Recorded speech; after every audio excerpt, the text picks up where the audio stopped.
ദൈവത്തിന്റെ പരിശുദ്ധമായ നാമം വാഴ്ത്തപ്പെടുമാറാകട്ടെ. ഇന്ത്യക്ക് സ്വാതന്ത്ര്യം കിട്ടിയിട്ട് ഇന്നേക്ക് 79 വർഷം. 79ാമത് സ്വാതന്ത്ര്യദിനം ആഘോഷിക്കുന്ന ഈ ദിവസത്തിൽ സുവിശേഷത്തിന്റെ പ്രാധാന്യതയെക്കുറിച്ചും മനുഷ്യന്റെ രക്ഷയെക്കുറിച്ചുമുള്ള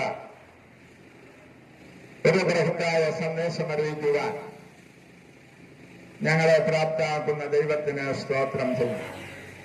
ഈ ദേശത്തിലെ നല്ലവരായ എല്ലാ നാട്ടുകാരും ഈ ദേശവാസികളും ഈ സുവിശേഷം ശ്രദ്ധിക്കും.